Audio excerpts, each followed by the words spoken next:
ബഹുമാനപ്പെട്ട മുത്തനബി സല്ലല്ലാഹു അലൈഹി വസല്ലം തങ്ങൾ പറഞ്ഞു, ഇന്ന അഅ്ളമൻ നാസി ഫി സ്വലാത്തി അജ്റൻ അബ്അദുഹും ഫഅബ്അദുഹും മംശ. ജനങ്ങളിൽ വെച്ച് നിസ്കാരത്തിൽ ഏറ്റവും കൂടുതൽ കൂലി കിട്ടുന്നത് അബ്അദുഹും ഫഅബ്അദുഹും മംശ, വിദൂരത്തു നിന്ന് പള്ളിയിലേക്ക് വരുന്നവരാണ്. ഫഅബ്അദുഹും മംശ, പിന്നെ അവരെക്കാൾ വിദൂരത്തു നിന്ന് വരുന്നവരാണ്. അപ്പോൾ ഏറ്റവും വിദൂരത്തിൽ നിന്ന് പള്ളിയിലേക്ക് വരുന്നവർക്കാണ് നിസ്കാരത്തിൽ ഏറ്റവും ഉന്നതമായ കൂലി എന്ന് നബി സല്ലല്ലാഹു അലൈഹി വസല്ലം തങ്ങൾ പറയുന്നു. അപ്പോൾ ചില ആളുകൾ ചിന്തിക്കും, പള്ളിയുടെ അടുത്തായാൽ മതിയായിരുന്നു, എത്ര സുഖമായിരുന്നു പള്ളിയിലേക്ക് വരാൻ.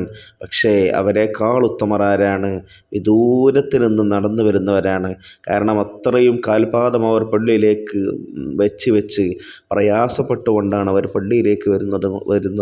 അതുകൊണ്ട് തന്നെ അവരെ അല്ലാഹു തആല പ്രത്യേകം പരിഗണിക്കുന്നു. അത്രയും പ്രയാസപ്പെട്ട പള്ളിയിലേക്ക് വരുന്നവർക്ക് അല്ലാഹു തആല വലിയ കൂലി കൊടുക്കുന്നു. മാത്രമല്ല അവരുടെ ഓരോ ചവിട്ടേടികൾക്കും ഓരോ പദവി ഉയരാനും തെറ്റുകൾ പൊറുക്കാനും കാരണമാകുന്നു. അതുകൊണ്ട് തന്നെ വിദൂരത്തിൽ നിന്ന് പള്ളിയിലേക്ക് വരാൻ സാധിക്കുമെങ്കിൽ അത് ഏറ്റവും ഉത്തമമാണ്. മാത്രമല്ല, വാഹനത്തിൽ കയറുന്നതിനേക്കാൾ ഉത്തമം നടന്നുകൊണ്ട് പള്ളിയിലേക്ക് വരുന്നതാണ്. അല്ലാഹു തആല നമസ്കാരങ്ങളും മറ്റു ഇബാദത്തുകളൊക്കെ സ്വീകരിക്കുമാറാവട്ടെ. അസ്സലാമു അലൈക്കും വറഹ്മത്തുള്ളാഹി വബറകാതുഹു.